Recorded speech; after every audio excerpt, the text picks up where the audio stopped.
Hello everyone, my name is Stefan. I'm going to be leading you through the study on 1 Samuel chapter 18 to 20. It's quite a long passage, so before we get going, let's jump into some context. So what we need to know before getting into the passage is we need to remember Saul's failure as king.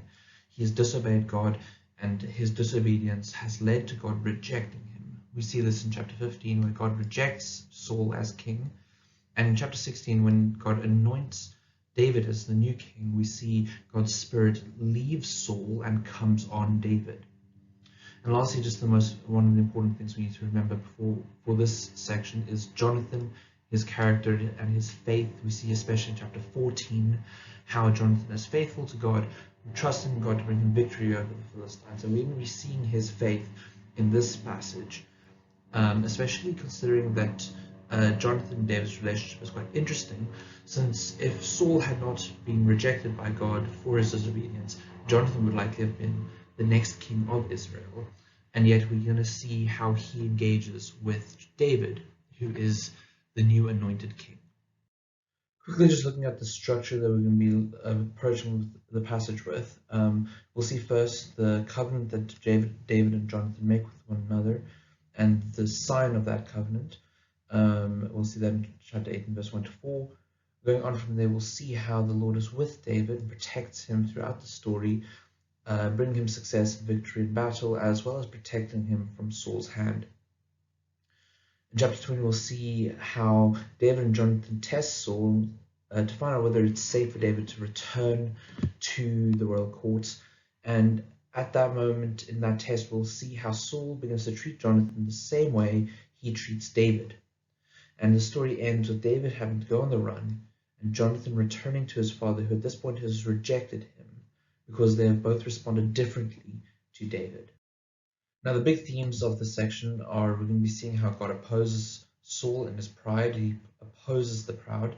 We're going to be seeing a contrast between Saul and Jonathan and their responses to David.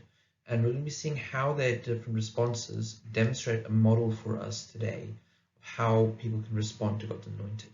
And lastly, it's helpful for us to remember that the passage we're looking at is a narrative. It contains many plots and different plot progressions. If you haven't already, I highly suggest that you go and give 1 Samuel chapter 18 to 20 a good read on its own. And in our study, we'll be focusing mainly on Jonathan and Saul as our two main characters and their interactions with one another and with David. We'll see immediately as we jump into the passage how Jonathan responds well to David. We see how he becomes one in spirit with David and loves him as himself, and how Jonathan makes a covenant with David because he loves him.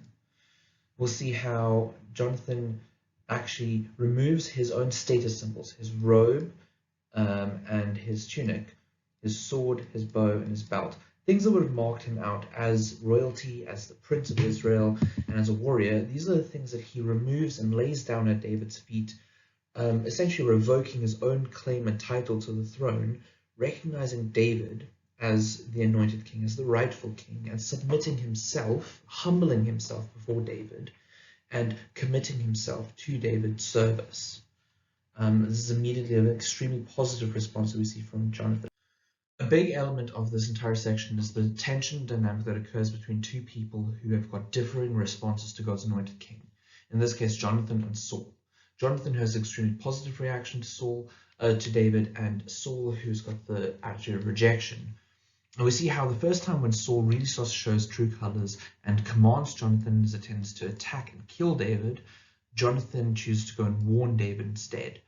And then after he's warned David, he goes back to his father and convinces him not to kill David, leading Saul to make the oath that David will not be put to death. And we see here how Jonathan is already starting to side with David more and more, even choosing to side with David over his own father and his king, showing that really, in Jonathan's eyes, David is king, and Jonathan is starting to submit to David as the rightful king. And what happens is it starts to create a tension between Jonathan and Saul. Saul starts to hide things from Jonathan, and we'll see this in chapter 20. When David returns to Jonathan, Jonathan is surprised to find out that Saul has been trying to kill him. Jonathan says, "You're not going to die. Look, my father doesn't do anything great or small without letting me know. Why would he hide this from me?" But David took an oath and said, "Your father knows very well that I have found favor in your eyes." And he has said to himself, "Jonathan must not know this, or he will be grieved. As sure as the Lord lives and as you live, there is only a step between me and death." David convinces Jonathan using the argument that, of course, your father wouldn't have told you because he knows that we're close friends. He knows that you have sided with me. So, of course, Saul would hide these things from you. And we see that this kind of tension is starting to build between Jonathan and Saul, damaging the relationship to the point where Saul is hiding things from Jonathan to avoid another confrontation like earlier, where Jonathan actually opposes Saul. And once again, at the end of this section in chapter 20, we see how Jonathan reaffirms his oath with David. So even after hearing this news that his father is trying to kill David once again, and hearing that his father has been hiding things from him, Jonathan still decides to commit himself to David and stay true to his new king that he has chosen to accept. But we also need to look at this from the Saul side of the story. We see how Saul immediately has the opposite response that Jonathan has towards David. Saul immediately becomes jealous of David instead of accepting him as his king. In verse 5, Saul sends David out into battle, and when he returns, the people start singing David's praises, singing how Saul has slain his thousands and David his tens of thousands. And Saul hears this and starts to believe that the people have started to love David more than they love him, and he becomes jealous. And it says in verse 9, from that time on, Saul kept a jealous eye on David. And this jealousy leads to fear. We see how Saul becomes afraid of David in chapter 8 and verse 12, 15, and 29, which I'll read for us now. Verse 12, Saul was afraid of David because the Lord was with David, but had left Saul. Verse 15, when Saul saw how successful he was afraid of him. And verse 29, Saul became still more afraid of him and remained his enemy the rest of his days. And we see how in his fear, Saul begins to oppose David. Saul is afraid of David because he's aware of the fact that God is with David. And so Saul starts to try to kill him. We're going to see how he does that in several ways. First, he uses slightly more subtle methods, and eventually in chapter 19 he throws subtlety out the window, and we'll see how he does that now. Saul's first attack against David occurs on what seems to be like a day like any other. David was there playing the lyre for him, as he usually was, and Saul was having one of his bouts where the evil spirit from God was forcefully upon him. Saul happened to have a spear in his hand, and he took this opportunity, saying to himself, "I will pin David to the wall." And it's likely that Saul had figured out that if he timed this attack in this way, then he could just chalk it up to one of his bad mood swings. People would just think he had a particularly violent bout while the spirit was on him, and David was a sad, tragic casualty of that incident. But David escapes 2 attacks from him in this story, and Saul now has to start being a little bit more sneaky with how he's going to kill David. He comes up with a plan to start trying to use probability again as a weapon against David, thinking that the more times he sends him against the Philistines, the more times he sends him into battle, the more likely he is to die. So he comes up with a plan to offer his daughters in marriage to David if David will continue to go into battles. He first offers his oldest daughter Merab, saying, "I will give her to you in marriage, only serve me bravely and fight the battles of the Lord." But Saul says to himself, "I will not raise a hand against him. Let the Philistines do that," which he repeats again in verse 24 and 25. The second time he tries this plan, it says Saul's plan was to have David fall by the hands of the Philistines.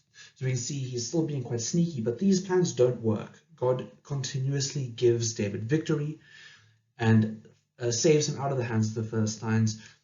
David ends up marrying Saul's younger daughter, Michal, and Saul becomes more and more afraid of David. So we come to chapter 19 now, where Saul begins to just throw subtlety out the window. Saul openly commands his son Jonathan and his attendants to kill David, and then we have that interaction where Jonathan convinces Saul to calm down, not to kill David, and Saul breaks his oath that he makes to Jonathan a little bit later, where he immediately, first chance he gets, tries to pin David to the wall once again. After this, David has to go on the run. He runs home, and Saul immediately sends some of his men to go and watch David's house to kill him at the first chance they get the next morning. the first chance that they could possibly get. Interestingly, while he's there, David's wife Michal, who is Saul's younger daughter, helps David to escape, thus opposing and defying her own father. And David goes on the run to Ramah, where Samuel is. So Saul sends men to go and capture him there. He does this 3 times, all of which come to no fruition. And finally, Saul himself goes to hunt David down, completely throwing all subtlety out the window. He is intent on killing David now himself. And now in chapter 19, when we really get a clear picture of what happens to those who oppose God. If you remember back to chapter 2, verse 10, we read in Hannah's prayer that those who oppose the Lord will be broken. The Most High will thunder from heaven, and the Lord will judge the ends of the earth. We know that God opposes those who oppose him, and here we're going to see it happening to Saul. Remember, God has already been subverting Saul's plans by protecting David throughout all the stories in chapter 18 and 19. But now, once again, God actually comes and directly intervenes. We see when Saul arrives at Naioth at Ramah, he's there to go and hunt David down. The Spirit of God came even upon him, referring there to when the Spirit of God came upon his soldiers previously. And he walked along prophesying until he came to Naioth. He stripped off his robes and also prophesied in Samuel's presence, and he lay that way all day and night. And here we see God directly intervening and humiliating Saul publicly, causing him to strip off his robes and lay there for a day and night in front of his people. But there's also an interesting parallel here between this apparent judgment and the last time we've seen a similar situation where Saul was also prophesying. In chapter 10, verse 9 and 10, we see how on the day of Saul's anointing, he turns to leave Samuel, God changes his heart, and eventually when he and his servant arrive at Gibeah, a procession of priests met him, and the Spirit of God came powerfully upon him, and he joined in their prophesying. So here we see an interesting parallel where previously God had placed his Spirit upon Saul as a symbol of his anointing, but now God is doing so as a judgment on Saul, humiliating him. Another interesting parallel is how earlier in chapter 18, if you'll recall, Jonathan willingly strips off his robes and hands them to David as a sign of his humble submission to David. But here, Saul is forcibly stripped of his robes, forcibly stripped of his status symbols, and caused to lay on the ground kneeling. He has been humbled where Jonathan was humble. All of this contrast and comparison between Saul and Jonathan come to a climax now in chapter 20, verse 30 to 33, where Jonathan has gone to Saul to suss out whether it's safe for David to return to the royal courts. And because Saul has rejected David, but Jonathan has accepted David, we see how Saul responds to Jonathan. It says his anger flared up at Jonathan. He said to him, "You son of a perverse and rebellious woman, don't I know that you have sided with the son of Jesse?" Here we see that Saul is aware of the allegiance that Jonathan has to David. As long as the son of Jesse lives on earth, neither you nor your kingdom will be established. This is a fact that Jonathan would have already had to come to terms with, since he has submitted to David as his king. This isn't anything new in Jonathan's ears and Jonathan's mind, but Saul is obviously aware of these things. But actually here, it's not because of David. It's in fact Saul's own fault that Jonathan would never ever be king. But Saul continues, "Now send someone to bring him to me, for he must die." Saul is still intent on killing David. He has rejected David outrightly, and he has even begun to reject his own son Jonathan because Jonathan has made a different decision to him. Finally, Jonathan replies to his father saying, "Why should he be put to death? What has he done?" But Saul hurled his spear at him to kill him. Then Jonathan knew that his father intended to kill David. And fascinatingly, here we see how Saul responds to Jonathan the same way he started treating David earlier. He attacks him with his spear and tries to kill him. Jonathan is being treated the same way as David was by Saul, who has rejected David. And we must start to think about why that might be. The story ends with David having to go on the run and Jonathan needing to return home to Saul, his father, who has rejected him. And as we finish off this story, we should be left wondering a few things. We should be wondering, why is God's anointed being treated this way? This is hardly what you would expect for God's anointed king. You would expect glory, but rather here we see that he has to flee from his home. Secondly, we should be wondering, why is the one who is following God's anointed being treated so terribly? Why is Jonathan, who has sided with David, being treated so terribly? And lastly, we should be wondering and asking, when is God going to keep his promise to oppose the proud and exalt the humble? Because we've seen how Saul in his pride has been horrible towards Jonathan and towards David, and how Jonathan and David, the humble, have been oppressed by Saul. We've already seen a little bit in the story how God has already begun to oppose Saul by protecting David and intervening and attacking Saul directly. But we need to wonder, when is he going to exalt the humble? When is he going to keep this promise, and how is he going to keep this promise? What we have seen in 1 Samuel 18:20 so far is how God's anointed king receives two different responses. We see acceptance shown to us by Jonathan and rejection shown to us by Saul and his hateful pride against God and against his anointed one. But we've also seen the results of those responses. God actively opposes Saul and humiliates him, and Jonathan gets treated by Saul the same way as he treated David. We see how when two people respond in opposite ways to God's anointed one, there's a conflict which can occur even within one's own household and family. And we see in Matthew chapter 10, verse 32 to 39, how Jesus expands on this idea, and he anticipates these exact things. He says, "Whoever acknowledges me before others, I will acknowledge before my Father in heaven. But whoever disowns me before others, I will disown before my Father in heaven. Do not suppose that I have come to bring peace to the earth. I did not come to bring peace, but a sword. For I have come to turn a man against his father, a daughter against her mother, a daughter-in-law against her mother-in-law. A man's enemies will be the members of his own household." Let's pause there for a moment. We see how Jesus reminds us that the promise that God made, that he will honor those who honor him, is going to be kept, that those who acknowledge Jesus before others, he will acknowledge before his Father in heaven. That promise of honoring God and you will be honored, but if you oppose God, you will be opposed, is still true today. But we also see that Jesus anticipates the dynamics that this can cause within relationships. When what he says is quite a shocking statement, "For I have come to set a man against his father. A person's enemies will be those of his own household." We might find these words quite jarring, but it clearly demonstrates the relationship of Saul and Jonathan in 1 Samuel. Jesus is God's anointed king, and he kind of takes David's place in the narrative. Jesus knows that the members of a household differ. When members of a household differ in their response to him, he will be the cause of suffering in those relationships.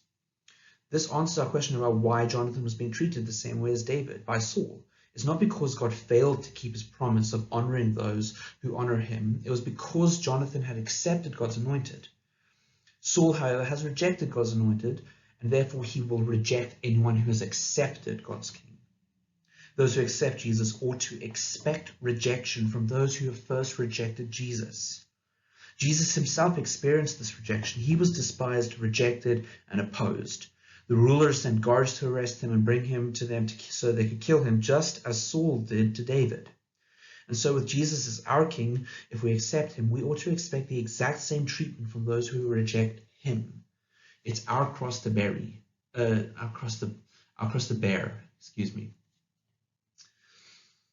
But even so, we have hope. We saw throughout 1 Samuel chapter 18-20 how God opposed Saul and worked to keep his promise, that those who despise him will be disdained. Those who reject God will be rejected. And Jesus repeats that, "But whoever disowns me before men, I will disown before my Father in heaven." But we can also take greater comfort in knowing that those who acknowledge him before men will be acknowledged before his Father in heaven. The idea here is that even when we are faced with rejection and suffering at the hands of those who have rejected Jesus, even when they are members of our own family, we can take comfort and assurance in knowing that this suffering is not in vain, that it will not go unrewarded. We will be acknowledged before our Father in heaven. Lastly, we need to ask what we're going to be walking away with from this passage. We need to have an awareness of the choice we have. We need to choose how we're going to respond to Jesus, whether we're going to respond the same way as Saul does and reject him, or how Jonathan does and accept him, and realize that there are consequences for each one. Rejection of God's anointed king results in yourself being rejected, but acceptance of God's anointed king results in your own acceptance. But there's also a harsh, difficult reality for those who have chosen to accept Jesus, and that is that we should expect to be rejected just as he was by those who reject him. And that can even come from members of our own family and our own household. And this is a terribly difficult thing to have to deal with. It is hard when we're faced by the difficulties and suffering of being rejected by our own friends and family, people who we love dearly, just as Jonathan was rejected by Saul, just as Jesus was rejected by his family, by the people of his hometown, even by his closest friends who abandoned him in his time of need, and by Judas, one of his friends, who betrayed him. We should expect to be rejected because we follow a king who was himself rejected. But there is comfort in the knowledge that those who honor Jesus will be honored, and those who reject him will be rejected. We can take comfort in the assurance that the suffering we face at the hands of even loved ones who have rejected Jesus and reject us, therefore, is not in vain. There is a reward at the end, and God will keep the promise that he's made to honor those who honor him. And that's what we should walk away with from 1 Samuel chapter 18 to 20.